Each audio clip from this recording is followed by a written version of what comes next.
bonjour et bienvenue à Pack de Potes. Alors moi c'est TK, l'américain de ce petit groupe d'amis réunis par le rugby et je suis très très content de démarrer cette première épisode de notre 4e saison les gars. Ouais. Season 4, 4 more years. 4e saison. Ça fait du bien d'être entouré par mes deux grands. Alors voici mon grand numéro 1, c'est Charlie Bayer de ACBB. Salut mon Charlie. Salut mon ticket, oui, nouvellement à l'ACBB depuis cette année, mais toujours grand, toujours dreadeux, nouvellement moustachu. J'ai rejoint le gang des visages poilus. Je suis ravi d'être des vôtres. Ça te va très bien. Et mon grand numéro 2, le plus grand entre nous trois, anciennement de Metro Racing et beaucoup d'autres clubs, c'est Théodore de Saint-Rémy. Salut mon Théo. Et oui, c'est moi. Moi aussi, ancien de la CBB, c'est incroyable. C'était dans quasiment une autre époque, un autre siècle en tout cas. Tu te rends compte, mon Charlie? Et saison 4, je suis impressionné. On est un peu comme dans Downton Abbey. Je suis votre Lord Crowley, les gars. Faut que je révise alors, je connais pas très bien des trucs britanniques. Parle-moi des Ozarks que d'autres choses. Allez, donc super content de vous retrouver. En fait, c'est un début d'année, c'est un début de cette année 2022. Et j'ai pensé, tiens, peut-être pour démarrer, on peut parler de nos débuts. Donc, je pensais, tiens, mes premiers débuts dans le rugby, en fait, 2 ou 3 fois, je suis allé voir toi jouer, mon grand Théo, quand tu étais avec Metro Racing, et 2-3 fois, en fait, j'ai ramené des Américains qui étaient à Paris pour me rendre visite et tout, c'était super sympa. Et on a fait des soirées mythiques où j'ai pas beaucoup de souvenirs. Et en fait, c'était assez cool parce que, tu vois, j'ai des garçons qui viennent de Caroline du Nord, on sort, on est à Paris, et on va faire la fête et tout, et on sort, c'est genre premier métro, il y a la lumière et tout, et ils sont là, mais waouh, c'était pour eux et pour moi un grand souvenir. Donc ça, c'est un de mes premiers souvenirs de rugby. Ouais, c'est la fameuse 3e mi-temps, Thierry. Moi, c'est bon, son 3e et 4e. J'avais joué les 2 premières, mais pas toi. J'ai bien joué pour la suite. Non, c'est des super souvenirs. Ça semble loin, et puis c'est vrai que ces temps-ci, ces dernières semaines, ces derniers mois, ces 2 dernières années, on a eu moins l'occasion d'avoir des moments un petit peu hors du temps comme ça. On est dans une vie très contrainte et contrariée, donc c'est des souvenirs qui sont encore plus chers à notre cœur. Bien dit. Toi, Charlie, qu'est-ce que c'est Mais moi, je suis un rugbyx, moi. Je suis un enfant de la Coupe du Monde en France 2007, où j'ai suivi l'engouement, et après ça m'a beaucoup plu, ce sport. Je cherchais un sport, à l'époque, j'en avais pas qui me correspondait. J'étais trop maladroit pour le basket, je pense, et un peu grand et maigre pour beaucoup d'autres sports, et ça m'intéressait, mais j'avais peur d'être trop gringalet et de me faire défoncer la gueule. Et c'était ma copine de l'époque qui m'a inscrit qui m'a inscrit tout court à l'ORC, là où on s'est rencontrés, mon ticket. Et donc j'ai débarqué comme ça, je bossais de nuit dans un bar à l'époque. J'ai débarqué un samedi matin après avoir bossé toute la nuit et forcément picolé un peu. Et je me suis mangé 2 heures dans la gueule de sport intense, et j'ai failli m'évanouir, je crois. Mais à la fin, on a débriefé tout ça à la buvette, autour d'une petite bière, et j'ai vachement apprécié l'ambiance, très camaraderie et tout. Et ben ça a accroché, et j'y suis resté, j'y ai évolué. J'ai débarqué Paris d'un monde où l'on te rêve. C'est ça, non? Et pour toi, mon Théo, t'as commencé quand? Ah ben moi, le rugby, c'est une vieille histoire. J'ai commencé à l'école. J'ai commencé en 4e, 3e. J'avais des copains qui jouaient. Je trouvais ça un peu bizarre. À l'époque, j'aimais bien le basket. J'étais comme Charlie, j'étais assez maladroit, mais j'adorais ça. Et puis, je me suis mis à goûter tout simplement le rugby. Puis après, avec des copains, quand j'ai passé mon bac, je suis arrivé à Paris, et j'avais un copain qui m'a orienté vers 2 copains à lui, 2 frères, avec qui j'ai fait mes débuts à la CBB, à Boulogne-Billancourt. Mon premier club, donc mon premier maillot de club, c'était une tunique orange et noire comme celle de Charlie aujourd'hui, mais la grosse différence, c'est que c'était des terrains en herbe. Voilà. Maintenant, c'est fini. Et puis, il y a eu toute une aventure extraordinaire avec le club, puisqu'on avait un stade, le Saut du Loup, qui a été, on l'a dit à un moment, piqué par le club chéri de Charlie. C'était occupé par le club de Boulogne, mais c'était sur des terrains de la ville de Paris, et c'est aujourd'hui le terrain d'entraînement en fait du Stade Français. Donc c'est pour ça que la CBB après a migré là-bas. Ça fait un petit feuilleton du rugby parisien et du rugby de clocher parisien. Mais voilà, c'est là que j'ai commencé, et ensuite le virus effectivement m'a jamais vraiment lâché. Donc ensuite un peu de PUC, un peu de rugby Orléans, et puis du rugby universitaire aussi. La chance de décrocher avec des très bons copains un titre universitaire en 97. Aïe, ça va faire 25 ans au printemps. Voilà. C'est un peu long, hein. Bah écoute, on en parlait. T'as commencé là où je termine, c'est beau. C'est beau, il y a un truc du pack de potes. Allez, écoute, on a parlé du passé. Maintenant, l'opportunité de parler un peu de l'avenir, parce que quand même, nouvelle année, nouvelle 6 nations. Donc, bien sûr, on va parler de ces 6 nations et plein d'autres choses. On va démarrer, si ça vous gêne pas, les garçons. Est-ce qu'on peut démarrer par ma petite minute américaine? Ton petit quart d'heure américain. Ah bah là, on est obligé en plus, hein. Ah oui, avec tout ce qui se passe dans la NFL. Donc, congratulations à toi, mon grand Théo. Ben, il y a de Cincinnati, ou comme tu aimes bien dire, de Cincinnati Bengals, qui sont dans le Super Bowl. Ah mais franchement, Thierry, quand on a commencé à parler d'NFL sur ce podcast, moi je t'avais dit, écoute, moi j'ai une équipe chérie, et je sais pas pourquoi, enfin si je sais pourquoi, mes cousins qui habitaient aux US à l'époque, mon cousin Jérôme était fou des Cincinnati Bengals, et tu m'as dit, mais écoute, c'est super comme équipe, ils ont un beau casque et tout, mais c'est vraiment des nazes. Ils ont jamais approché le Super Bowl depuis 2 décennies, et effectivement, ils ont fait 2 Super Bowls en 82 et 88 contre les 49ers de Joe Montana à l'époque, qui survolaient quand même un petit peu la ligue à ce moment-là, et depuis ils étaient jamais revenus. Et qu'est-ce que je vois hier? Ils se pointent en finale de conférence chez les Chiefs de Kansas City. Ça m'a permis, parce que j'ai regardé sur l'équipe TV, de découvrir le Geha Field vu de haut. C'est délirant. Ouais. Je pense que ça doit être une expérience incroyable d'être dans un match là-dedans. Ils étaient menés 21-3, les mecs, et ils ont gagné 27-24, et ils vont au Super Bowl. Alors là, je dis, les Bengals, les gars, vous êtes des papas. J'ai adoré le match. J'ai adoré voir tout ce que je ne connais pas, avec ces petits mouchoirs jaunes qui s'envolent pour les pénalités, cette farandole de mecs sur le bord de touche. On dirait qu'il y a une fête foraine des 2 côtés. T'as 40 mecs. Ah ouais, non. C'est absolument incroyable. Tu ne sais pas comment ils s'y retrouvent là-dedans. Et j'ai l'impression de voir une fête foraine. Et j'ai trouvé ça magique. Et moi, j'ai les Bengals en finale. On va le mater, et je vais m'acheter un casque et un sweatshirt. Bah, superbe. En fait, c'était un très beau match aussi, parce que j'avais vu un peu le début et je disais, ouais, ok, 21-3, c'est bon, parce que quand même, le quarterback Patrick Mahomes de Kansas City, il est très, très fort. Il n'a pas été très bon, là. Il était presque parfait au début pour le premier mi-temps. Ouais. Et après, ils ont fait la décision un peu orgueilleuse, c'est d'aller pour le touchdown avec les dernières secondes de notre deuxième quart-temps, avant la fin du half. Et ça n'a pas marché. Au lieu de prendre les 3 points, ils ont essayé de les 7. Bah, ça n'a pas marché. Et bah, ça est revenu aussi. Donc, non, super match. Et bravo l'équipe TV aussi. Je trouve qu'ils font un super job. Ils sont très pédagogues. Ils expliquent bien les règles. C'était super sympa. Je suis d'accord. Moi qui suis vraiment pas connaisseur, j'étais pas trop perdu. J'ai découvert du coup le jeune quarterback là des Bengals, Joe Burrow, qui est vraiment très fort, et qui a 2 ans de ligue, hein. C'est un jeune, hein. Ouais, c'est fou. En plus, Patrick Mahomes, c'est un vieux avec 3 ans, quoi. Et puis Tom Brady, lui, il a 22 saisons, par contre, mais il arrête, on a dit. Ouais, bon, on arrive. Donc, juste rapidement, l'autre équipe qui est aussi dans le Super Bowl, c'est les Rams, qui ont battu des fameux 49ers. Donc voilà. Donc, en fait, là, c'est assez cool aussi, parce que c'est Matt Stafford, c'est un gars qui était chez les Detroit Lions, donc une équipe qui perd beaucoup pendant très longtemps.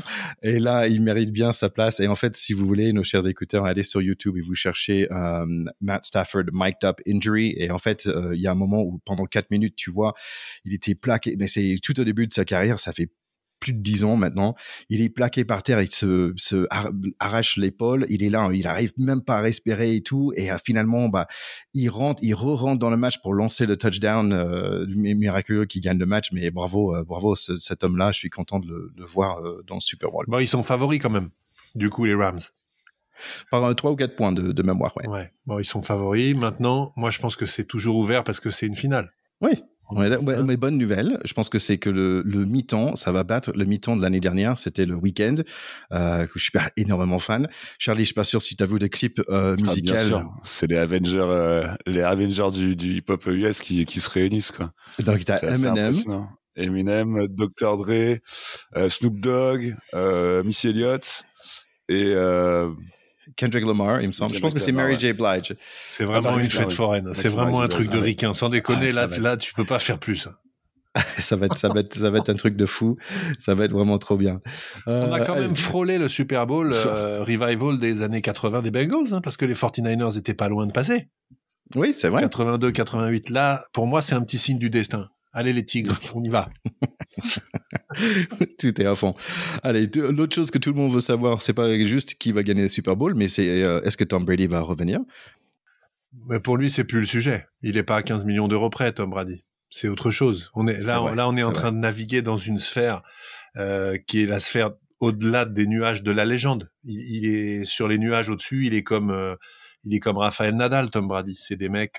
The GOAT. Ils sont dans les GOAT et ils sont surtout complètement hors course. Ils sont plus dans les classements normaux. Ils sont ailleurs. C'est comme Nadal ce week-end. Je sais pas si vous avez vu en tennis. On est obligé de dire un petit mot sur ce qu'il a fait. Mené 2-7-0 par Medvedev, qui lui a fait la misère sur les 2 premiers sets. Il fait plus de 5 heures de jeu. Il gagne son 21e majeur face à Medvedev, qui est mieux classé que lui, qui a plus de 10 ans de moins que lui. Et le mec, au mental, il y va. Il gagne le 21e. Enfin, franchement, lui, c'est le GOAT pour le coup. Moi, j'ai souvent défendu Federer parce qu'il avait quelque chose d'autre. Là, je fais ma parenthèse tennis, mais là, c'est pareil. On est au-delà du tennis. On est dans quelque chose d'autre, comme Tom Brady, comme on est dans ce que le sport peut écrire d'incroyable pour les sentiments humains. C'est indescriptible. Bah, écoute, l'autre chose que tout le monde veut savoir aux États-Unis, c'est qui va gagner le MLR qui va démarrer ce week-end. L'année dernière, c'était le LA Guillotines, champion contre Atlanta. Donc, vous êtes content que le MLR ça redémarre. On n'avait pas assez de rugby, donc le MLR ça fait du bien. Qu'est-ce que t'en penses, Charlie? Bah, il y a plus Bastaro, donc on se m'en fout un peu, moi. Non. Tant qu'il y a les LA Guillotines, on est obligé. Ah ouais, grave. Surtout, ils sont trop, franchement, il faut aller voir dans Insta, il est très bien. D'ailleurs, World Rugby, ils font un super série sur YouTube par rapport à cette idée des athlètes transferts qui peuvent venir d'autres sports aux États-Unis vers le rugby. Et franchement, c'est, allez le chercher sur World Rugby à YouTube, c'est bien fait. Bon, other sports news, on a parlé de tennis, on a parlé de NFL.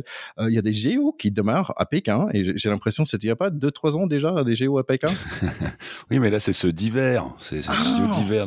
Ils ont mis de la neige. C'est tout pareil. C'était en 2008, Tika, c'est il y a très longtemps, en fait. Ah, ok. C'était avant Covid. Mais en fait, je trouve que le problème avec les JO d'hiver, c'est que ça manque un peu de rugby quand même. Bah oui, il y a le rugby des neiges, là, de tournoi des 6 stations. Ouais, voilà, ça pourrait être une discipline. Ils inventent des sports tellement what the fuck parfois au JO. Franchement, ils pourraient bien mettre un rugby à toucher des neiges et ils pourraient le faire en bottes de ski, sans déconner. Ouais, on va appeler. Ouais, c'est une bonne idée. On va appeler Yann Delec pour voir s'il peut organiser tout ça.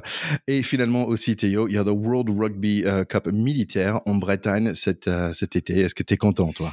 Moi, surtout que j'étais en équipe de France militaire à l'époque héroïque, à une époque où Charlie était encore en culotte courte et où il apprenait à parler dans les rues de Paris. Moi, j'étais international militaire avec le bataillon de Joinville. J'étais dans le dernier bataillon des appelés, puisque à l'époque c'était le service militaire pour les sportifs de haut niveau, pour pas leur foutre en l'air leur carrière avec le service militaire, on leur faisait faire du sport contre d'autres militaires. Donc comme après le service militaire s'est terminé, ils ont fermé toutes les équipes de sport collectif. Moi j'étais dans la dernière du rugby, mais on n'a pas fait de Coupe du Monde malheureusement, mais on s'est bien éclaté quand même. Puis ça m'a permis de porter un maillot tricolore, c'est bien le seul que j'ai eu le droit de porter, mais c'est quand même un beau souvenir. C'est un bel honneur, c'est un bel honneur.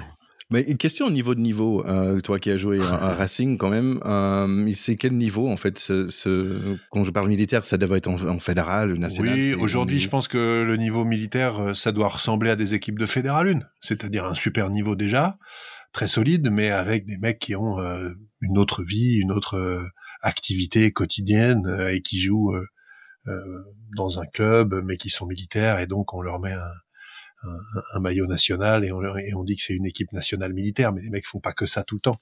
Donc c'est beaucoup de très bons joueurs et je pense des équipes avec des niveaux quand même assez disparates aussi, certainement. Alors moi je profite des coupes du monde qui vont venir, puisque ce sera bientôt la saison, la nôtre, la grande, pour dire que je soutiens un projet d'une école qui s'appelle l'école de Pont-le-Voix, dans le Loir-et-Cher, au sud de Blois, et qui va organiser un tournoi de rugby éducatif, qui sera un tournoi mondial avec 24 équipes venues du monde entier la première semaine de septembre 2023, juste avant la Coupe du Monde.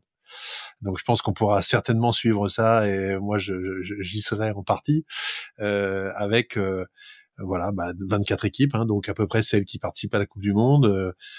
Projet de faire financer le voyage des équipes des îles par le financement du projet, parce que ces équipes n'auront pas les moyens de venir, et de faire un tournoi qui soit à la fois du rugby éducatif, se rappeler que le rugby est né dans une école, que c'est un jeu, que c'est effectivement la Coupe du Monde des grands, mais que il y a beaucoup plus de petits qui jouent au rugby que de grands, et toutes les valeurs éducatives que ça véhicule. Donc ça va être un très beau projet aussi.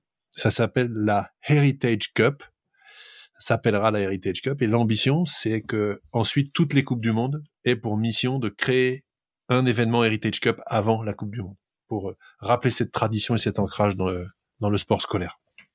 Bah écoute, c'est beau tout ça. C'est génial. Bah, si on n'arrive pas à, on va dire, de commenter des matchs live de Coupe du Monde, peut-être ils vont nous embaucher. Soit Rugby World Cup militaire ou The Heritage Cup, je serais fier dans tous les sens. Absolument. Allez, quand même, si on parlait un peu de 6 nations, les gars, est-ce que vous êtes prêts? On va dire comme la devise des Écossais, Thierry, je suis prest. C'est vrai. Ça veut dire quoi? Je suis prest, je suis prêt. Mais c'est un truc de vieux français. Ouais. Ah ok, bon, merci, j'apprends tous les jours.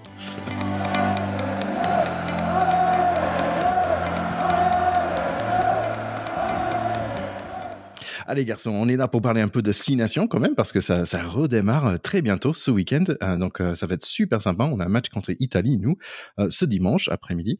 Donc en fait, j'ai voulu mettre un petit mot par rapport à cette équipe d'Italie. En fait, j'ai réécouté l'épisode de l'année dernière, et cette équipe d'Italie l'année dernière, ils n'avaient pas beaucoup de chance. Ils perdaient en gros par 48 points à chaque match, mais ils ont marqué chaque fois un essai. Mais moi, personnellement, je trouvais qu'il y avait beaucoup plus de niaque et beaucoup plus de talent dans cette équipe d'Italie. Donc je voulais mentionner quelques joueurs rapidement. Il y a le 9, le charnière, il y a 9, c'est Varny. Le 10, c'est Garbessi, qui joue à Montpellier, quand même, qui a fait chasser Pollard de l'Afrique du Sud, de son poste de numéro 10. C'est pas rien, ouais. Ouais, donc je pense que c'est vraiment un monsieur qui a beaucoup de talent. Le capitaine, c'est un jeune numéro 8, Michel Lamarue. Donc vraiment bien musclé comme il faut pour un numéro 8, avec beaucoup de caractère. Ils ont un numéro 11 qui s'appelle Montana Ione, qui marque plein d'essais, donc ça rime, donc ça c'est bien déjà, joli tatouage aussi. Lui, franchement, c'est fou, il va super vite, et c'est un marqueur d'essais en fait. Donc voilà, il y a quelques joueurs qui manquent. Donc il y a le rappeur Luca Biga, l'ancien capitaine de talonneur, il est plus là, et Jake Polidri, troisième ligne, je pense qu'il va leur manquer un peu, qui est blessé. Donc voilà, donc c'est une équipe qui grandit ensemble en fait. Je dis grandit, mais qui sont tous ensemble en Benetton et les Zèbres. En fait, il y a que 3 personnes qui jouent en France. Garbessi, qui on a déjà dit, Federico Mori et Pietro Cesarelli à Brive. Donc voilà, sinon ils jouent tous ensemble à Zeb ou Benetton, avec un nouveau coach, un nouveau Z, Kieran Crowley, qui était, vous vous souvenez à l'époque les garçons, où en fait les Canadiens ils étaient bons, avec des grosses barbes, vous vous souvenez de ça? Bah, en fait c'était lui les coachs à cette époque-là, où ils ont gagné 2 matchs en Coupe du Monde. Donc voilà, donc je sais pas, moi je trouve que franchement c'est une équipe que j'ai envie de regarder jouer. En plus de tout ça, franchement ils ont les meilleurs cheveux, meilleure coupe de cheveux de loin. Parce que sinon les Anglais, non, c'est pas ça, les Écossais, bof, tu vois, mais franchement c'est eux qui gagnent côté chevelu. Moi je suis d'accord avec toi sur Garbisi, qui est vraiment un joueur de talent. On l'avait vu l'année dernière, il avait déjà fait un bon tournoi. Ils ont une très bonne génération. Garbisi, c'est un jeune joueur, hein, il doit avoir 22 ou 23 ans. Donc je pense qu'ils vont construire avec dans le viseur la Coupe du Monde 2023, etc. Une équipe qui va essayer de se faire une aventure. Ils ont toujours ce problème de profondeur de banc qui font que souvent la deuxième partie du match est compliquée pour eux. Passer la 50-60e, en général, ça commence à craquer. Espérons qu'ils fassent mieux que l'année dernière où ils avaient quand même beaucoup souffert. Mais je suis d'accord avec toi. On a des prémices de quelques grands joueurs qui pourraient être les points d'appui pour construire une équipe qui passe un cap. Espérons. Vraiment, on leur souhaite, même pour le bien du rugby européen. Oui, c'est intéressant que tu soulignes le fait que la plupart des joueurs viennent d'une province, quoi, pour un Trévise en l'occurrence. Parce que la dernière fois, on avait un peu parlé de ce Pro 14 URC là qui réunit du coup un peu les provinces galloises, irlandaises et donc italiennes. Et on en a un peu mal parlé. On s'est fait retoper sur Twitter par Rugby qui nous dit que cette compétition méritait un épisode entier et bien plus. Qu'est-ce que c'était bien plus qu'un simple échauffement. Donc ça fait un peu retoper. Et c'est vrai que là le fait que tu rappelles que ça soit quand même le squelette de l'équipe nationale de l'Italie, la province, qu'on puisse s'appuyer là-dessus, c'était aussi le but quand cette province-là a rejoint cette fameuse compétition. Donc c'est quand même il y a quand même ça sert quand même de moteur à la fédération nationale et c'est plutôt un plus. Oui, on l'avait dit quand même. Hein. On avait dit que cette compétition, elle permettait à des joueurs qui ont pas un championnat de club à un niveau suffisant d'affronter des équipes de haut niveau et donc elle avait de l'intérêt pour ça. Ce qu'on a dit à rugby, on le redit, c'est que le titre de ce machin-là, il fait rêver personne. Mais c'est pas pour ça que c'est pas du beau rugby et qu'on n'y voit pas de belles choses et que c'est une compétition indigne. On n'a pas dit ça. J'espère. On a sorti les propos du contexte. C'est ça. En tous les cas, bon, on sait que la 6 Nations dernière, bon, c'était pas top pour eux, mais quand même, ils ont marqué 18 points contre Angleterre. Ça, je pense que j'étais pas le seul de trouver un petit plaisir là-dedans. Des 3 derniers matchs, bon, ils ont perdu contre Nouvelle-Zélande, mais ils ont tenu face pendant 20 bonnes minutes où c'était 0-0. Perdu contre Argentine, qui était bien enragée avec leur défaite. C'était pas une bonne année pour Argentine l'année dernière. Ils ont gagné contre Uruguay. Donc, je pense qu'ils ont chaud pour montrer ce qu'ils ont. Aussi, c'est toujours cette histoire de génération. On a parlé de ça avec pourquoi l'équipe de France est fort en ce moment, parce qu'on a eu des U20 champions de monde. Les U20 l'année dernière, en fait, ils étaient plutôt bien. Ils avaient le deuxième meilleure défense dans la 6 Nations U20.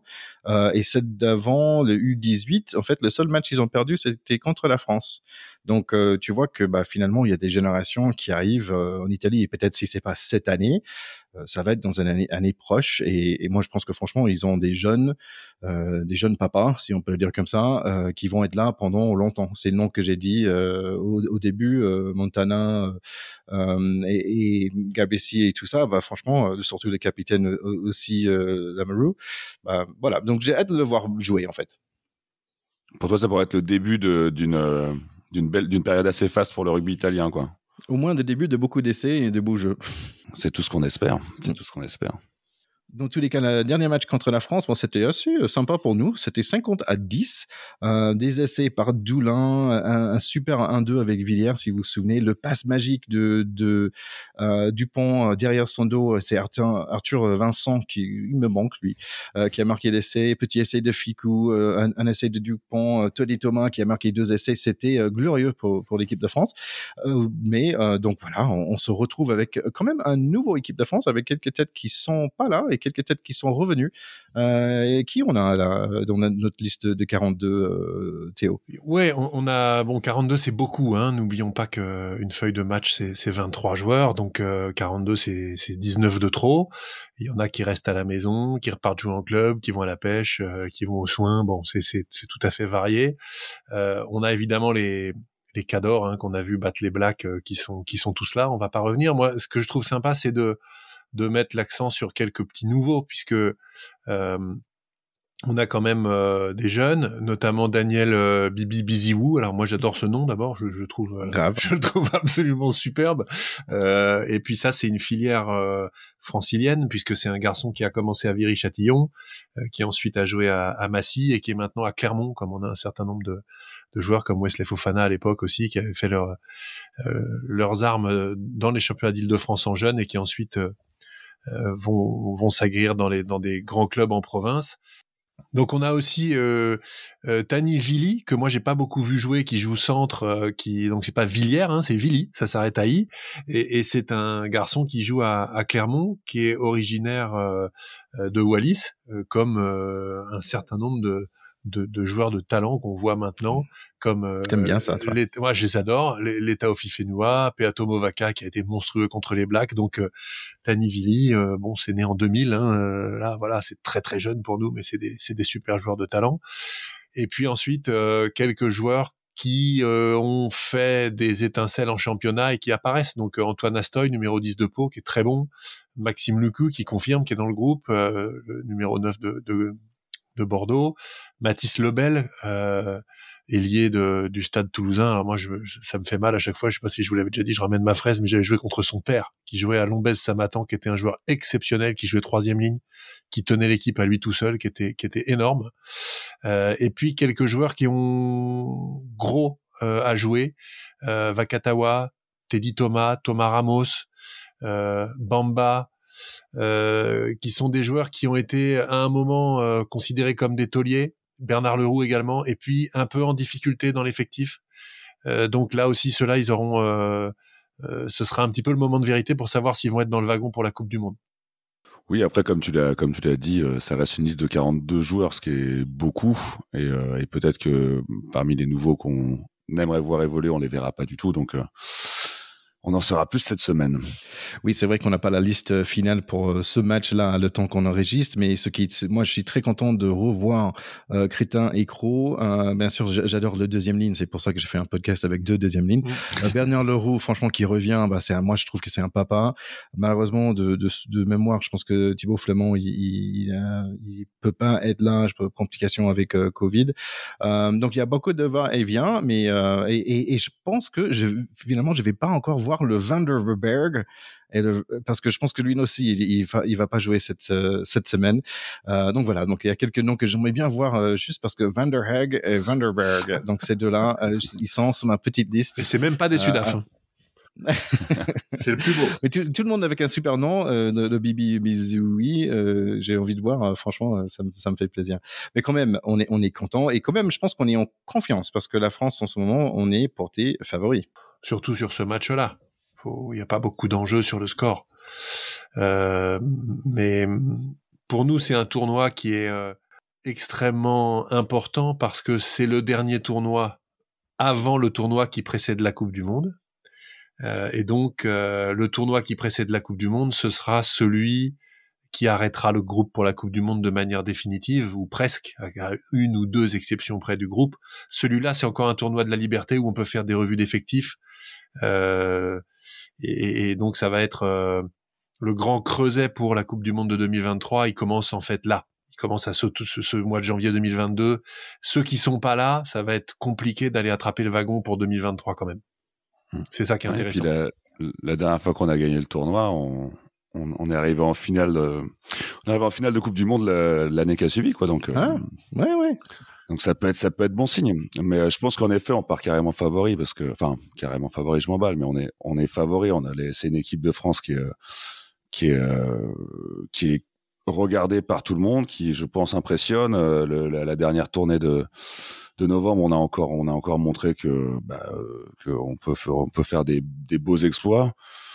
Je vois pas comment on ne peut pas endosser le costume de favori. Je pense que ça va être le grand jeu dans les interviews de dire que non, le rugby c'est pas un sport défini. Enfin, je pense que les joueurs et le staff vont vouloir éviter ce statut, mais on l'a clairement.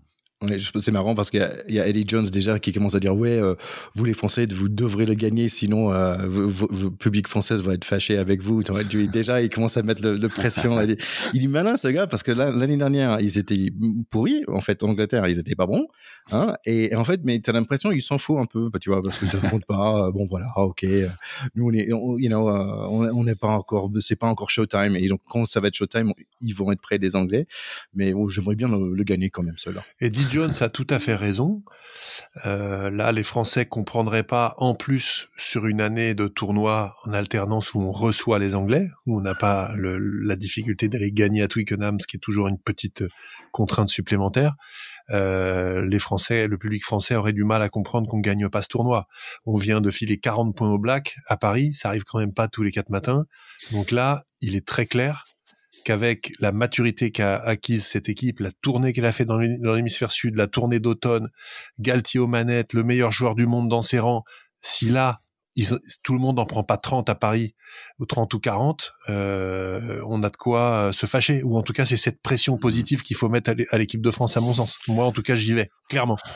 Malheureusement, dans l'histoire du 15 de France, la pression, on arrive rarement à la mettre de... Ouais, mais là, on veut être champion du monde en 2023. Donc, là, il faut commencer à marquer le territoire, là. Complètement. Là, il faut commencer à dire, on rigole plus à domicile, nous, c'est terminé, là. C'est ce que le staff de Galtier a apporté aussi, je pense, une certaine confiance et une certaine capacité à endosser le rôle de leader. On va le vérifier là encore. Bonne nouvelle, je pense que la question de 10, ça ne pose plus, je pense. Non. Elle se pose toujours. On sait qu'il y a, on l'a vu après notamment ce match contre les Blacks, qu'il y a maintenant une hiérarchie qui est installée. En revanche, l'état de forme, l'équipe contre laquelle on joue, la composition au centre, la disponibilité ou pas de la paire de centre qu'il nous faut, etc. Ça peut avoir une influence. Mais on est d'accord que le titulaire du poste du numéro 10 sur les gros matchs, si tout le monde est en forme et à égalité et compagnie, il s'appelle Romain. Voilà. Ntamak. C'est sûr. Bon, je pense qu'on est tous d'accord quand on veut que la France gagne. Donc ça, c'est la bonne nouvelle. Sinon, qui est-ce que vous aimeriez voir deuxième ? Qui est juste derrière nous, qu'on va battre de justesse pour la victoire ? C'est qui ? Moi, je trouve que, bon... Les Anglais mis à part, c'est difficile de dire ça, il y a 5 équipes. Bon. Déjà, tu étais d'accord avec Eddie Jones il y a 2 minutes. Voilà, j'étais déjà d'accord avec Eddie Jones. Non, je trouve que moi, l'équipe qui m'impressionne ces temps-ci, en particulier par son paquet d'avance, c'est l'équipe d'Irlande, que je trouve remarquable et qui a là aussi une génération avec une très belle maturité, de très grands athlètes en 2e et 3e ligne. Donc, je vois bien les Irlandais être une équipe difficile à prendre. Donc je mets un petit billet sur France première, Irlande deuxième. Ouais, c'est ça mon plan. Charlie? Bah c'est vrai qu'on n'a pas envie de l'admettre, mais les Anglais seraient quand même impressionnants hein, derrière nous. En effet, l'Irlande. Moi, allez, on va dire c'est un pari fou, mais de cœur, j'aimerais bien voir l'Écosse qui a montré des belles choses dernièrement derrière nous, même si c'est un vœu pieux, je pense, mais ça me ferait marrer, ça me ferait plaisir qu'ils sortent un peu de ce statut d'éternel avant-dernier, voilà, et qui grappillent un peu. Des matchs, des victoires. Déjà s'ils rebattent l'Angleterre, c'est bon. C'est génial. Ouais. Mais là, je pense que c'était l'exploit de toutes les. Ça faisait 30 ans qu'ils n'avaient pas. Ouais, ça arrive arrivé 2 années de suite. Mais... Donc, je suis d'accord avec Théo. J'aimerais bien voir Irlande deuxième, et parce qu'en fait, normalement, j'y vais en Irlande cet été, et donc voilà. Donc, ouais, je pense que ça peut être sympa s'il finit deuxième. T'as envie d'aller sur la terre de vice-champions. Ouais, c'est ça. Ouais, c'est ça. Donc, ce week-end, il y a donc Irlande-Pays de Galles le samedi. On commence gros match. Pays de Galles qui a gagné l'année dernière. Voilà. Ensuite, il y a Écosse qui reçoit l'Angleterre le samedi. Là, ça va être bon aussi. Et puis, dimanche après-midi, France-Italie. Voilà, c'est ça le programme. Allez, si on donnait nos pronos, Charlie, qui va gagner Irlande, Pays de Galles? Après ce qu'on vient de dire sur l'Irlande, ce serait osé de parier sur une victoire du Pays de Galles, mais j'y vais, moi. Moi, je dirais, allez, Pays de Galles. Irlande pour moi. Irlande. Ah oui. Écosse, évidemment. Angleterre. Ça me fait brère, mais je vais dire Angleterre. Bah ouais. Après, il joue à domicile, l'Écosse. Allez, on y va, Charlie, on y va. On va sur l'Écosse, nous. Ouais, allez, on va sur l'Écosse. Ouais. 2 années de suite, 2 in a row. France-Italie, la France, bien sûr. Bon, c'est superbe de retour dans cette destination, ça me fait vraiment grand plaisir, et c'était déjà sympa de voir un peu de rugby dès le démarrage de cette année, parce qu'il y avait déjà beaucoup de Sevens avec des tournois en Espagne. Donc déjà, la France, sortie des femmes, ils sont surtout très bien sortis avec des classements. Ils sont 2e, les femmes, en ce moment. Les États-Unis, 4e.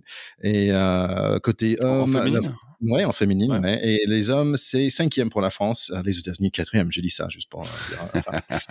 Sinon, il y avait beaucoup de rugby pendant les vacances. Beaucoup, et oui et non, parce qu'il y avait beaucoup de matchs annulés et tout ça. Donc, il y avait le Heineken Cup, le EPCR, où il y a toutes les équipes françaises qui sont passées dans les playoffs, sauf Castres. C'est la seule équipe qui reste à la maison. Moi, perso, j'étais pas très impliqué parce qu'en fait, j'ai très peu vu ces matchs, soit à cause de Covid ou soit c'était parce que c'était sur beIN. Donc, j'ai pas vu beaucoup de matchs. Mais je pense qu'on va avoir un derby européen parisien avec un stade français Racing 92. Ouais, il va y avoir 3 derbys parisiens d'affilée, là, deux pour la Coupe d'Europe avec leur système de match aller-retour là, et un en championnat de France. Ça va être sympa. Ça va être sympa les épisodes du pack de potes, Charlie. Ouais, je pense. Le pack de potes va-t-il y survivre? Rien n'est moins sûr. Mais en tout cas, avec les derniers événements, la Coupe d'Europe de rugby porte bien son nom parce que il y a dû avoir pas mal de tests PCR pour valider des matchs. Bravo. Pour le PCR. C'est très bien. Ça a un peu gâché la compétition cette année, quand même. D'autres matchs un peu franco-français aussi dans le EPCR, c'est le Bordeaux-Bègles contre La Rochelle. Sinon, il y a Toulouse qui va être contre Ulster et Clermont contre Leicester qui va être un gros client aussi. Donc voilà, tout ça à suivre en avril. Donc on a un peu de temps pour se mettre au top. Et en parlant de top, est-ce qu'on peut mettre 2 mots sur le top 14, les garçons?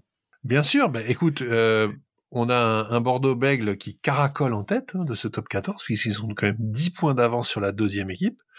La grosse info, c'est que Toulouse, qu'on voyait quasiment indétrônable après son doublé titre français et titre continental, la composition qu'ils ont, le fait qu'ils aient fait signer en plus d'autres joueurs, etc., la vie n'est pas rose, sans jeu de mots pour le Stade français, puisqu'ils sont 4e.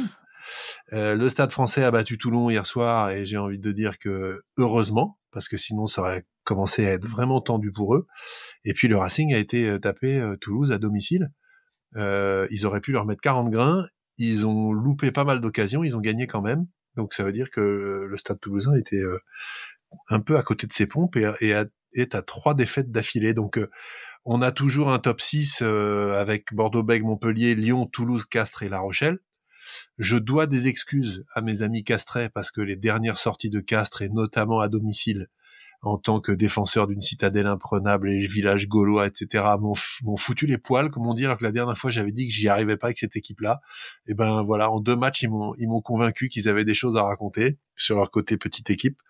Et puis tout en bas, danger pour Biarritz qui est quasi condamné, même s'ils sont pas numériquement condamnés, avec Toulon juste devant. Perpignan juste devant aussi. Donc quand même gros temps sur Toulon qui pour l'instant est pas loin de la zone rouge. Voilà ce que je pouvais dire, mon cher. Merci. Bon, en tous les cas, avec toutes ces compétitions, ça fait vraiment un grand plaisir d'être de retour avec vous, les garçons. Oui, ça fait vachement plaisir de vous retrouver. Ça fait une petite mise à jour comme ça au niveau du rugby.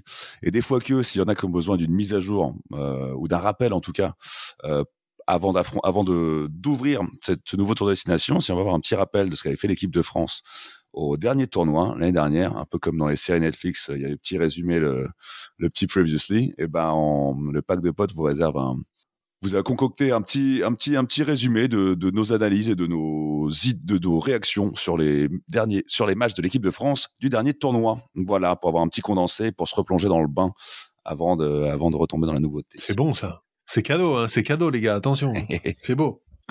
Bah oui, ça nous donnera même l'occasion de réentendre enfin Alban, notre copine, qui est partie, qui nous a abandonnés pour la CAN, pour un autre ballon et un autre continent. Oui, Alban, elle est même pas sur le même continent avec un autre ballon. On te souhaite beaucoup de bonheur. Elle est en Afrique en ce moment pour le CAN, le CAN. On va faire la CAN, la Coupe de la CAN. Voilà. Donc on vous souhaite un petit coucou. Super expérience. J'espère que Alban, tu viendras nous raconter ça quand même. Tu seras même pas obligé de parler de rugby. Tu pourras nous faire un épisode sur la CAN.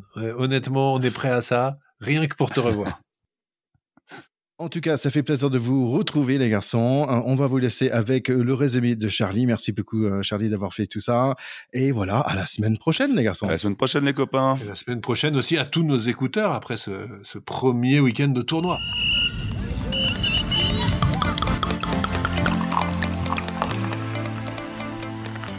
Et oui les amis, à l'aube de ce nouveau tournoi 2022, on a voulu vous faire replonger dans ce qui nous avait ému, ce qui nous avait fait vibrer un peu en 2021.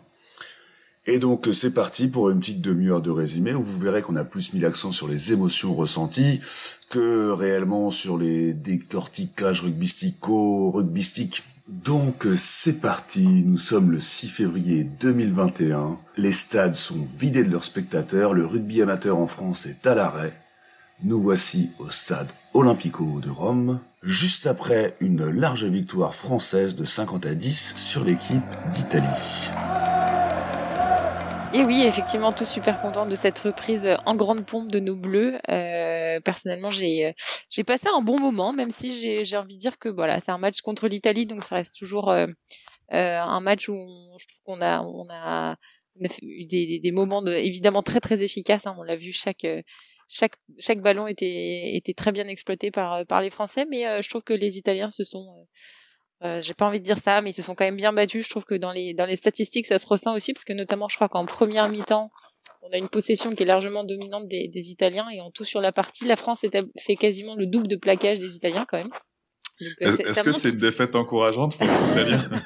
Et non, on va pas parler d'une défaite encourageante, on va parler d'une défaite très très encourageante, ou peu encourageante plutôt. Non, mais c'est sûr que c'est difficile à comparer, mais je trouve que j'ai eu du plaisir en tout cas à regarder ces Italiens. Il y a une charnière, je trouve, qui a marqué des points. Elle est très efficace, notamment dans les bords de ruck, les retours intérieurs aussi autour de cette zone-là. Donc voilà, je trouve qu'il y a eu des bons franchissements. Après, ça manque de technique, quoi. En fait, il y a beaucoup d'approximations dans les passes, et les Français ont parfaitement su exploiter ces ballons qui traînaient. Donc voilà.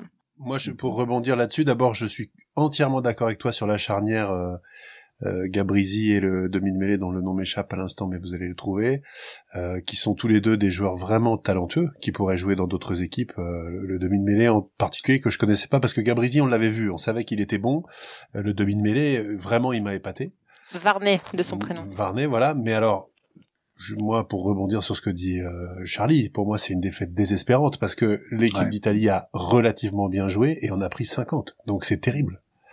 C'est terrible, et se repose cette question de savoir s'ils sont à leur place dans le tournoi Destination. Ils en prennent 50 chez eux en ouverture, en jouant honnêtement pas mal. Il leur manquait Jake Polledri, qui est très bon. Je pense que son absence a fait mal. Mais quand t'as une équipe en face qui est rodée et qui est le vrai niveau international, t'existes pas. À nouveau très très dur pour eux. Voilà. Donc je dirais plutôt défaite un peu désespérante. Désespérante. Et à la charge des Français, je dirais deux choses. Je trouve que à vaincre sans péril, on triomphe sans gloire. C'est un proverbe qui malheureusement se trouve tout à fait de circonstance avec un match comme celui-là. Mais souvent, avec une équipe d'Italie un peu faible, on avait du mal à les battre nettement. Or là, on l'a fait, donc c'est aussi tout à l'honneur de ces joueurs bleus qui ont été au bout, qui ont pleinement joué, et il n'y a pas grand-chose à dire, pas beaucoup de déchets, et franchement, des joueurs de classe, voilà, la petite passe à l'aveugle de Dupont, les cannes de Teddy Thomas, tout le reste à l'avenant, rien à dire côté français, contrat 100% rempli, quoi. Après, le vrai truc positif côté France, c'est qu'on se demandait quand même s'ils allaient réussir à endosser la veste du leader, du patron. Là, clairement, ils sont arrivés comme des papas. Et il y avait un petit truc que j'ai relevé, moi, pour appuyer un peu tout ça, c'est que sur l'essai italien, Olivon va quand même contester auprès de l'arbitre s'il y avait, enfin il demande à l'arbitre de faire appel à la vidéo, de savoir s'il y avait pas un en avant et tout. C'est-à-dire que même en leur mettant, il avait du coup ce côté un peu anglais dont on parle régulièrement, mais même en leur mettant un peu la tête dans l'eau, quoi. Et l'arbitre leur refuse un essai aux Italiens qui doit jamais refuser. Il va chercher un en avant de passe insupportable. Ouais, mais en tout cas voilà, quand on voyait que les Français avaient envie d'y aller jusqu'au bout, même quand tu mènes de 40 pions, vouloir quand même refuser l'essai à l'autre. Enfin, c'était preuve de cette taille patron qu'on attendait d'eux. Fais pas ton British, Olivon. Attends, mais non, Théo, mais qu'est-ce qui se passe avec vous? Qu'est-ce qui se passe avec les Français? Vous êtes jamais contents. Soit on gagne pas assez, ou soit on gagne par trop, soit c'était trop facile. Bien sûr, c'est la base. C'est la base. On est super content avec cette victoire. On dit qu'il faut qu'on soit comme les British où on les tabasse. On les tabasse et vous dites non, il faut pas faire le British. Non, on fait le British. Déjà, toi, tu te réjouis d'un cadavre comme ça. T'as l'Italie en sang qui rampe vers toi comme ça, et toi, t'es heureux, sourire aux lèvres, genre quel plaisir. J'ai kiffé ce match. Franchement, j'adorais ce match. Peut-être c'était mes deux premières pints depuis un mois. Et je me disais, ça c'est la bière, TK, c'est pas le match.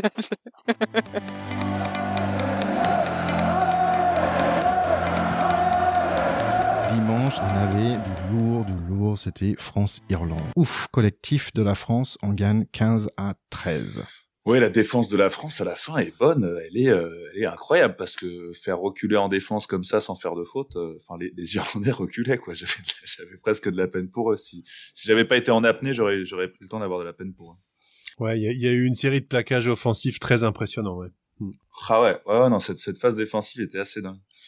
Comme tu disais au début du match, pour moi la seule satisfaction de ce début de match, c'était de voir Paul O'Connell en tribune.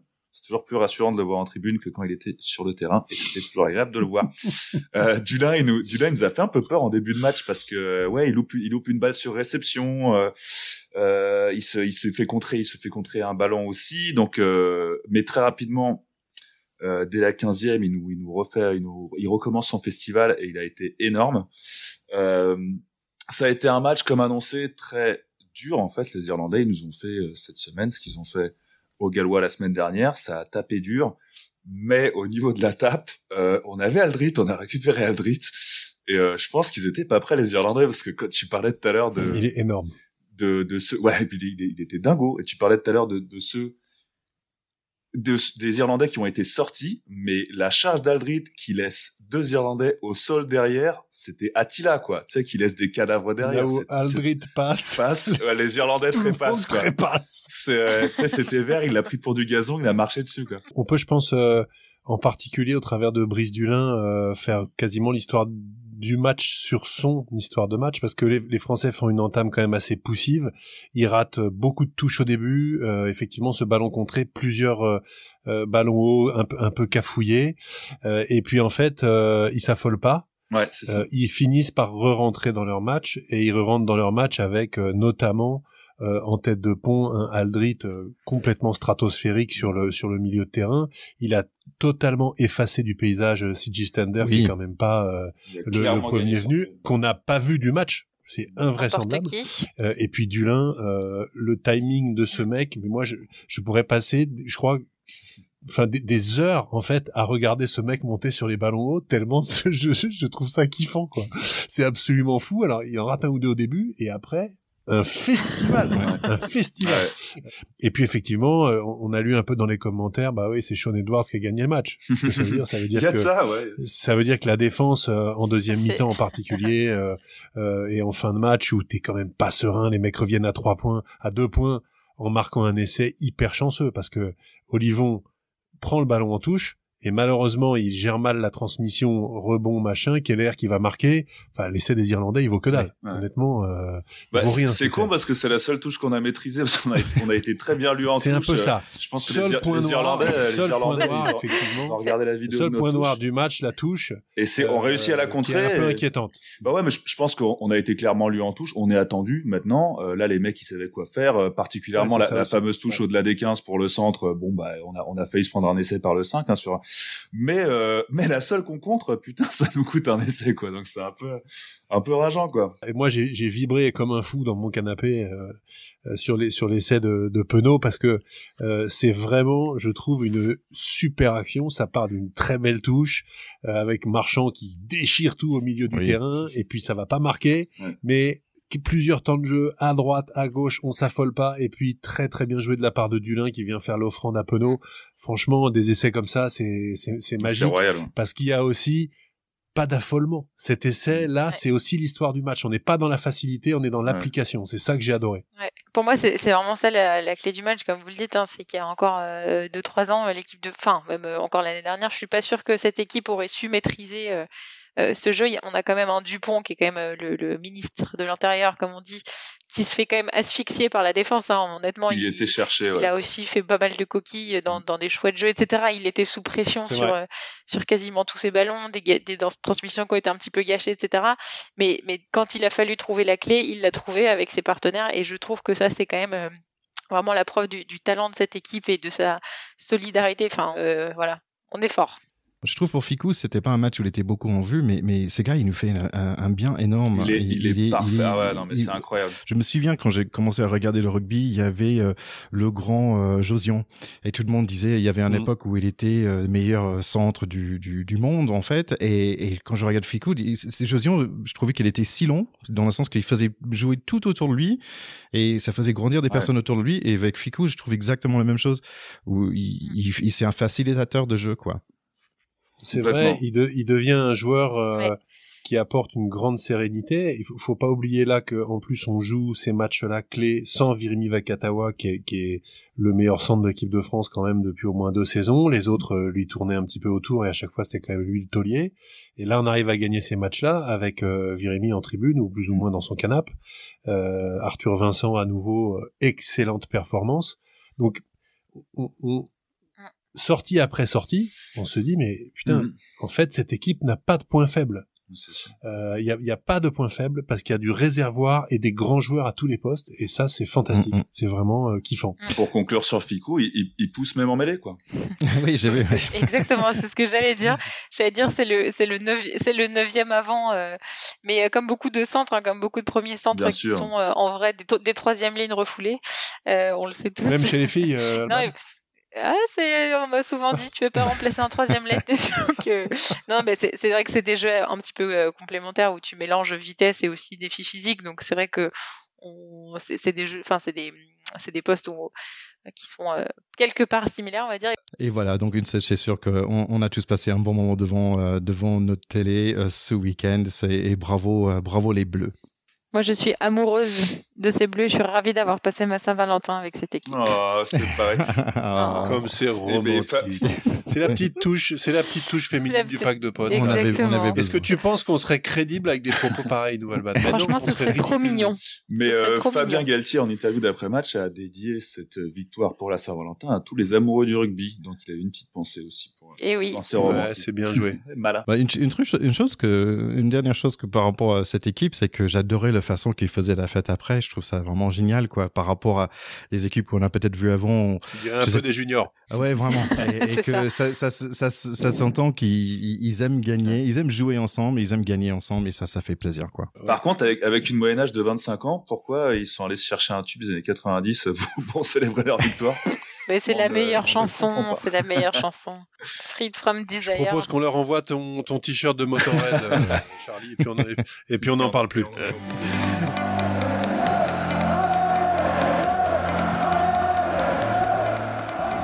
On y va pour ce match France-Angleterre, ce fameux crunch. Ça fait 16 ans depuis la dernière victoire de la France à Twickenham, et mi-temps 17-13 pour les Français.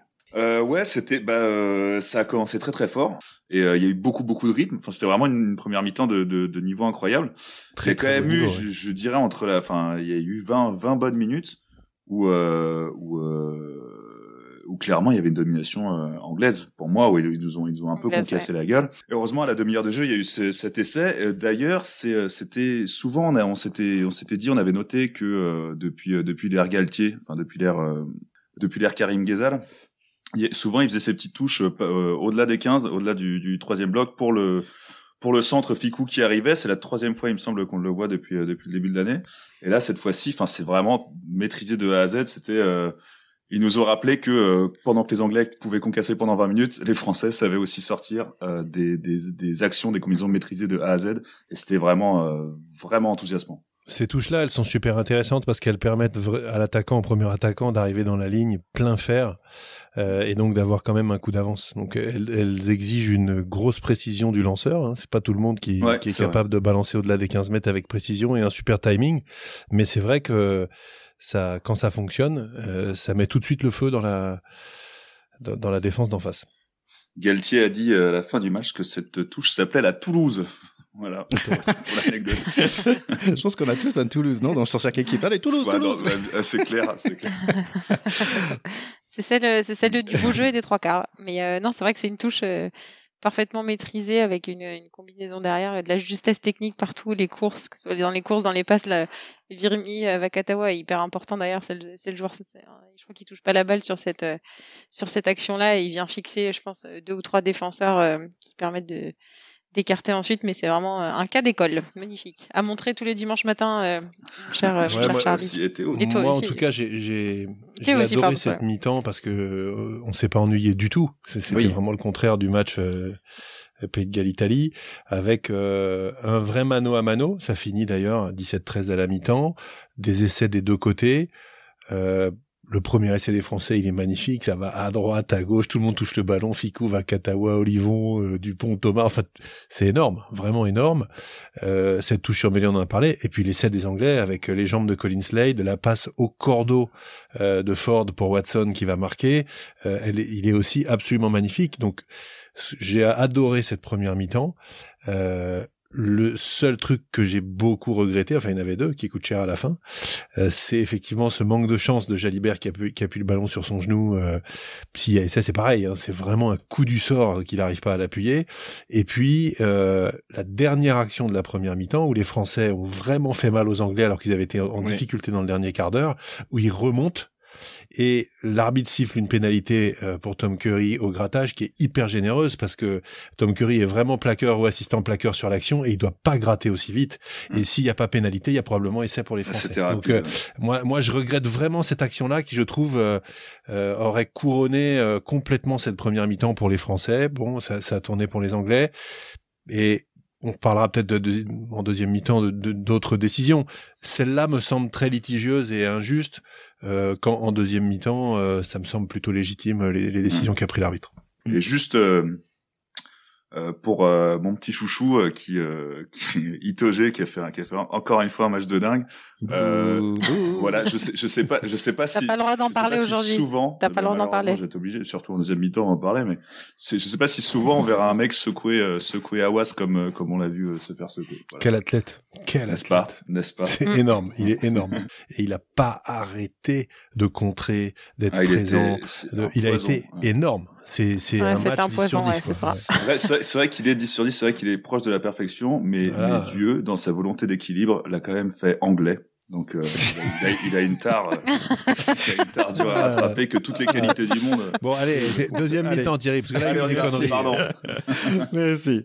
Les Anglais revient à la charge de nos 22 encore. Touche et hop, le fameux Itoge marque un essai un peu douteux. Dans tous les cas, j'aime plus ce monsieur. Les Anglais, ils m'énervent. Et voilà, ils gagnent 23-20. Moi, je dirais que cette deuxième mi-temps, elle est quand même globalement à l'avantage des Anglais. Je pense que la séquence décortiquée de l'essai d'Itoge sur le coup, on a l'impression la main en dessous, le machin, etc. Au final, il y a des photos qui sont sorties après, il y a bien essai, parce que quand il tombe, il n'y a pas de doute, il aplatit la pointe. Je trouve qu'on le voit un tout petit peu, même si on aurait aimé que l'arbitre restât sur sa décision de terrain. Mais je pense que l'arbitre vidéo, qui était une femme, Joyce quelque chose, a pris la bonne décision, même si c'est très frustrant. Maintenant, quand on regarde cette action-là, on sort quand même d'un quart d'heure de forte domination des Anglais. On sait très bien que les Anglais, en fin de match, qui courent après le score ou qui soient devant, quand ils mettent la marche en avant comme ça, qu'ils enchaînent les temps de jeu et qu'on est sur le reculoir, en général, ça finit derrière la ligne quand même. Et on les a laissés faire ça. Je pense que c'est notre faute, notre responsabilité. Donc, il y a malheureusement pas grand-chose à dire là-dessus, à mon sens. Ouais, moi sur cet essai, ce qui m'a un peu saoulé, c'est vrai que sur les réseaux, sur les machins, tout le monde parle de l'arbitrage. Il y a un moment quand le mec il passe et que ta défense elle est sur le recouloir et qu'il aplatit, si t'as une phalange d'un auriculaire qui est sous le ballon, on s'en fout un peu. Enfin voilà quoi, ils ont dominé. Sportivement, c'est très bien que cet essai ait été accordé, honnêtement. Voilà, c'est dur pour nous. Il y a essai, tu peux pas. Enfin ça devient. Je trouve que c'est super rabaissant d'en être à parler de combien il y a eu de morceaux de doigts sous un ballon. Enfin voilà quoi. Exactement. Tu ton essai, calme-toi. Non, et je trouve sur cette mi-temps, juste pour finir Charlie, après je vous laisserai, mais il me semble que sur la mi-temps, le banc anglais qui rentre en deuxième mi-temps fait vraiment une grosse rentrée, et les Français Pour moi, c'est le coaching les personnes qui sont rentrées pour le coup n'ont pas eu l'impact suffisant pour changer aussi le cours du match. C'était pas notre jour, quoi. Je pense que aussi, c'est vrai que cette équipe d'Anglais, c'était pas la même il y a quelques semaines aussi, parce que là, ils étaient quand même bien remontés, comme ça. Je pense que quelqu'un a dit merci les Gallois de le mettre dans cet état-là, parce que comme Curry, c'était un match de folie en fait. Il était vraiment partout. Et par rapport à nous, notre troisième ligne, normalement, c'est là où on brille le plus, mais lui, Curry, il était super impressionnant. Je trouvais que Youngs de 9 aussi, il était super fort aussi. Il a fait plusieurs percées vraiment formidables. Il a un de ses moteurs, celui-là. Ouais. Et c'est marrant parce que Marchand, je trouve que c'est un joueur discret chez nous, mais dis donc, ce gars, il écrit dans le presse anglaise, il disait a buffalo quand il court avec le ballon. Il fait une sacrée percée, c'est cool. Ah oui, grave. Mais ouais, je trouvais Johnny May jouer avec tout ce qu'il pouvait. Watson, il est super bon, ce gars. C'est marrant parce que ça fait 50 caps, je pense que pour lui, j'ai pas l'impression vraiment de connaître ce monsieur. Mais bon, il est super fort aussi. Bon, on trouvait les Anglais sont un très bon joueur de leur part, mais je pense pas que l'équipe de France avait été sur un mauvais jour non plus. C'était pas juste notre jour. Allez, c'est le moment pour passer à la grosse actu de la week-end. Là, c'était 21h samedi soir. Je pense qu'on était tout prêts pour ce match. Sur le feuille de match, la France reste environ la même que la semaine dernière. Les Gallois, ils ont toujours leur Alwyn Jones qui a plus de cap, lui, toute seule, que tout le pack français ensemble. C'est assez incroyable.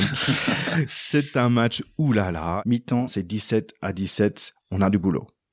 Sur cette première mi-temps, ce qui m'a marqué, c'est que ce qui était jouissif, par exemple, de souvenir contre l'Angleterre ou contre l'Irlande, c'était que notre défense faisait réellement reculer l'attaque. C'est que souvent on avait des phases où et là en défense on a subi quoi. On a subi en défense. Est-ce que c'est parce qu'ils ont lu le jeu? Est-ce que c'est parce qu'ils connaissent très bien notre Sean Edwards?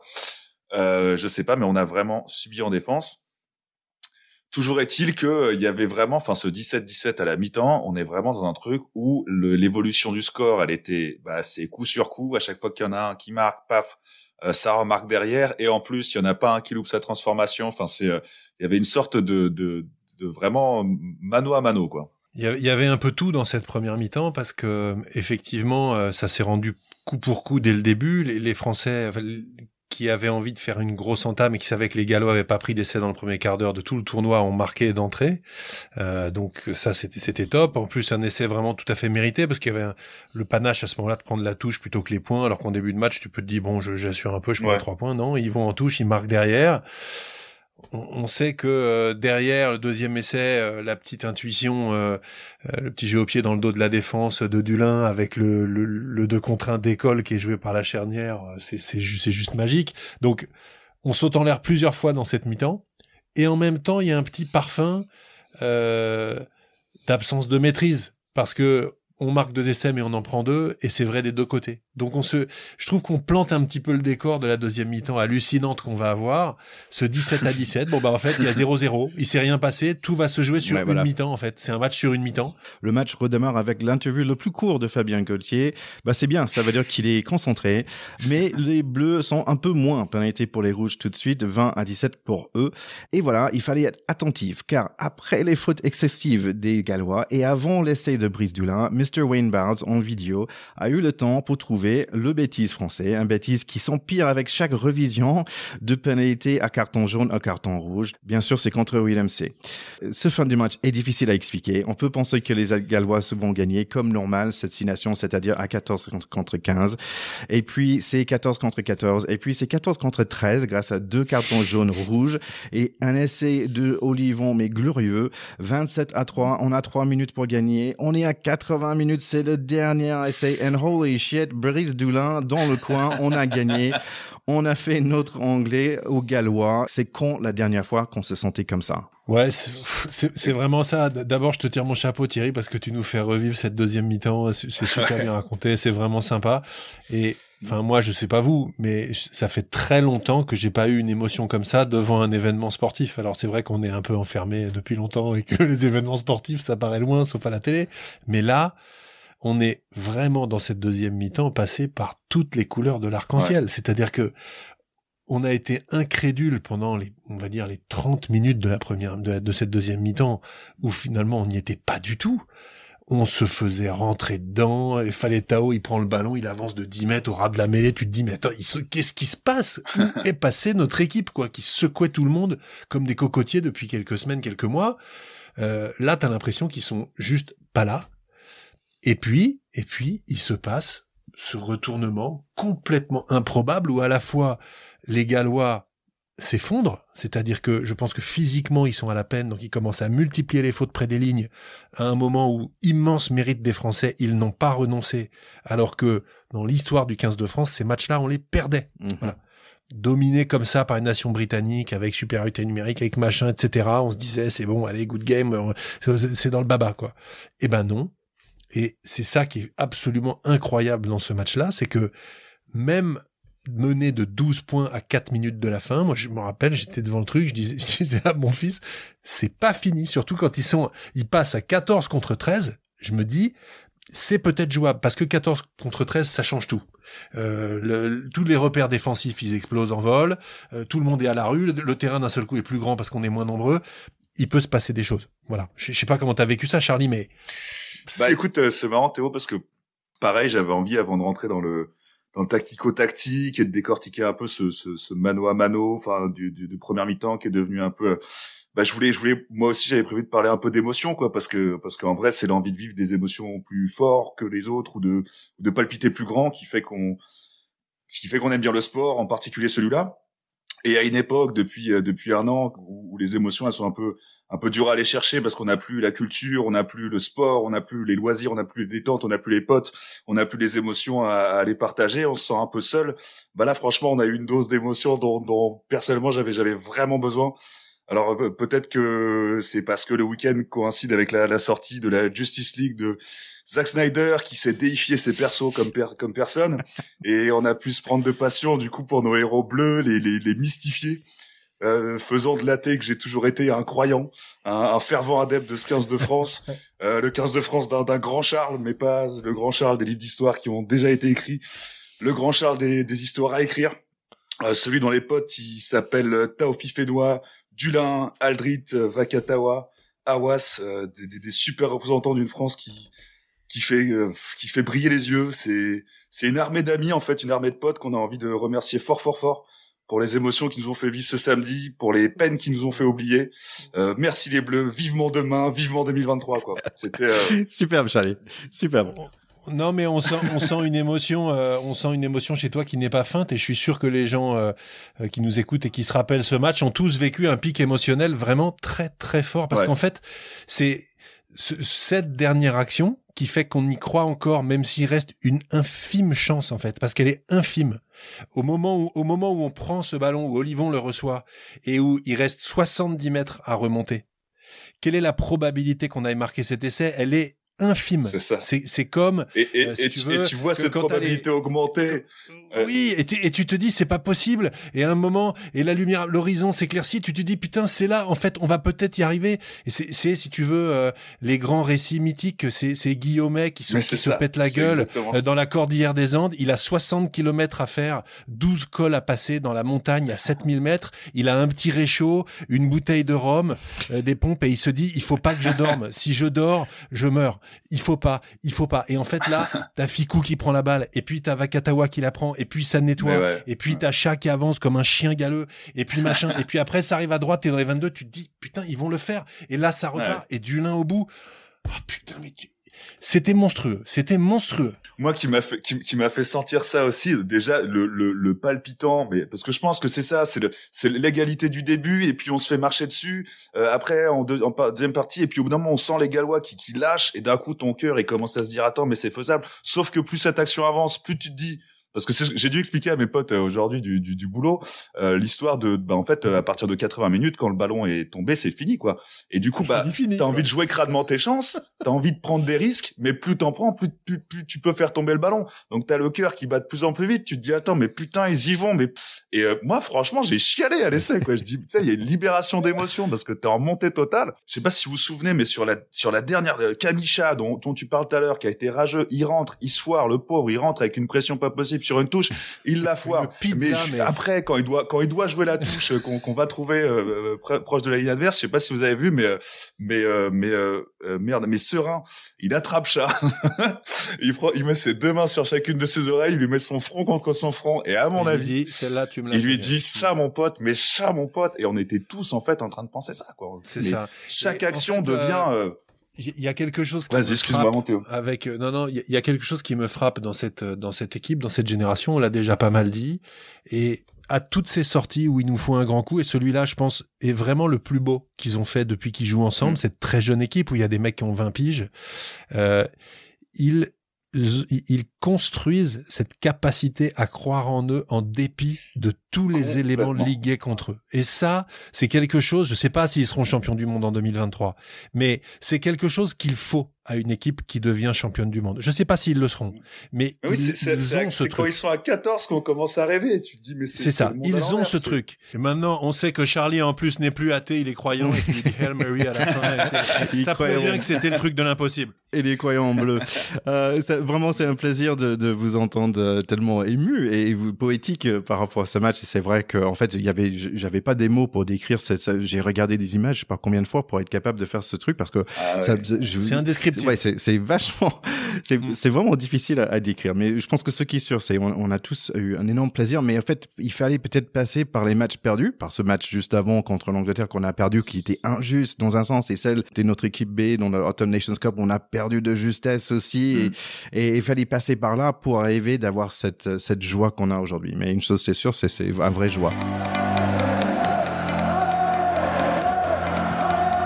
Alors c'est assez marrant, c'est pas la première fois que je regarde un tournoi de destination, mais quand même c'était, comment on dit en anglais, un emotional roller coaster. C'est toujours comme ça, cette montagne russe. Alors cette année, il était particulièrement serré. Hein. Il y a beaucoup d'équipes se sont tenues en très peu de points. De mémoire, c'est rarement aussi serré quand même. Oui, c'est même assez incroyable. Ouais, c'est même assez incroyable cette année parce que beaucoup de matchs auraient pu basculer d'un côté ou de l'autre. À part Irlande-Angleterre, entre les grosses équipes, en fait, à part Irlande-Angleterre qui a été quand même assez dominée par les Irlandais, et mis à part le sort de nos amis italiens. Mais tous les autres, effectivement, se sont joués à peu de choses. Et ce que ça veut dire aussi, c'est que le niveau global augmente dans cette compétition et que toutes les équipes se tiennent en peu de points. Donc je pense que gagner le tournoi est d'autant plus un exploit, et les futurs grands chelems seront d'autant plus valeureux et difficiles à aller chercher. Ce pauvre Écosse, je trouve aussi, ils ont perdu par très peu. Ils ont perdu leurs 2 matchs par moins de 4 points, je pense, que pour les 2 matchs. Et ils sont 4e. Et je trouve ça triste pour leur sort parce que ils ont gagné 3 super matchs et ils sont vraiment une équipe très forte, mais ils ont juste pas de bol à ce niveau-là, quoi. Ouais, mais ils ont eu tellement de bol contre nous, là, que ça fait une moyenne. Ouais, bien fait pour eux. Bon, on va parler de ce match, je propose. Ça va falloir. Et qu'est-ce qui se passe? On est dans l'heure 22, on provoque en pénalité un carton jaune contre Captain Hogg. Et au lieu de prendre les 3 points, on se fait piquer la touche. Ça y est, là, je comprends plus le rugby. Mi-temps, 13-10 pour nous. Ouais, surtout que, juste pour revenir sur la dernière action de jeu dont tu parles, c'est que ce qui était énormément frustrant, c'est que vu les conditions météorologiques, toutes les touches ont été jouées au premier sauteur tout le long. Et juste là, on se dit pour le truc qui permettrait de marquer un essai avant de partir au vestiaire, enfin, une touche quand même super importante et très bien placée. On se dit, c'est le moment d'essayer d'être un peu plus fantasque. Et l'histoire nous a prouvé que c'était une des nombreuses erreurs que nous avons commis ce vendredi. Je suis d'accord avec toi, Charlie. Cette erreur-là, elle est horrible. D'autant que c'est un choix qui manque pas de panache d'aller chercher la touche à ce moment-là. Les Écossais sont à ce moment-là dans le dur, et clairement, si on marque et qu'on passe à 20-10, c'est pas du tout le même match. Et au contraire, je pense qu'au moment où ils rentrent à la mi-temps, tourner à 13-10 à ce moment-là, alors que on venait pour passer à 20-10. Il y a un petit déclic mental dans la tête des Écossais, et certainement un petit déclic négatif dans la tête des Français. Et ce plus 3, il est trop faible à la mi-temps. Je suis d'accord. Et cette touche, fallait pas la rater, putain. Fallait pas la rater, ou fallait prendre les points. Elle est à 16-10, elle fait très mal à l'arrivée. Ouais, et globalement, le secteur de la touche a quand même été assez, alors je voudrais pas parler en tant qu'experte car je ne suis pas, mais j'aurais bien écouté votre analyse. Nous t'écoutons, Alban. Charlie et Théo, mais moi, franchement, ça m'a frustré ce secteur de la touche pendant tout le match, mais clairement, moi, j'ai vraiment été frustrée par ce secteur-là, ouais, ce secteur de jeu où vraiment on s'est fait bouffer, quoi. Et je pense que c'est un des rares matchs où on se fait autant prendre entre guillemets dans ce secteur-là. Allez, on est sur le deuxième mi-temps. J'ai fini ce match l'opposé de la semaine dernière où j'ai sauté de mon canapé. Là, j'étais juste cloué. C'est une grosse frustration de perdre ce match quand même. Parce que la défaite, elle fait mal au casque et on aurait bien évidemment préféré finir sur une victoire, même si encore une fois, ça n'aurait rien changé pour le tournoi. Moi, perso, j'avais juste l'impression que c'était vraiment pas le jour, qu'il y avait personne était dans son match. Et à l'exception de Ficou. Et parce que, par exemple, de voir Ntamak ouais, mais de voir Ntamak qui ratait des coups de pied, on n'a pas l'habitude. Et en fait, c'est bien qu'on n'a pas cette habitude. et en fait, c'est une très bonne chose. Ça veut dire que, à mon avis, j'essaie de rester toujours positif, mais qu'en fait, le niveau, il a tellement bien augmenté que là aujourd'hui on n'a pas cette habitude de dire ah oui non de plaquages ratés ou des erreurs. Je pense que dans les premières 20 minutes on avait 5 ballons tombés par terre, quoi. C'est assez on a plus l'habitude et c'est une très bonne chose. On est habitué à l'excellence. Ils nous ont habitués à l'excellence, ces Bleus. On a aussi joué de malchance avec un ballon glissant, donc des conditions difficiles pour aller chercher beaucoup de points. Donc je pense très compliqué dans la tête quand ils rentrent sur le pré. Les gars, quand même, donc on a perdu le match, c'est pas la fin du monde parce que quand même on finit deuxième. Je trouve ça incroyable. Donc ça c'est peut-être c'est la bonne nouvelle. Ça fait deuxième année qu'on finit deuxième. Et le nom d'un chien qu'on a envie d'y retourner, quoi. C'est ça, moi, que je conclurais volontiers comme ça, quoi. Bon les gars, merci beaucoup pour ces 6 nations incroyables que nous avons passées ensemble. Attendre un an, ça va être très long pour le prochain tournoi, tellement c'était bon avec vous, les potes. Voilà. On vous embrasse à tous, comme dirait l'autre.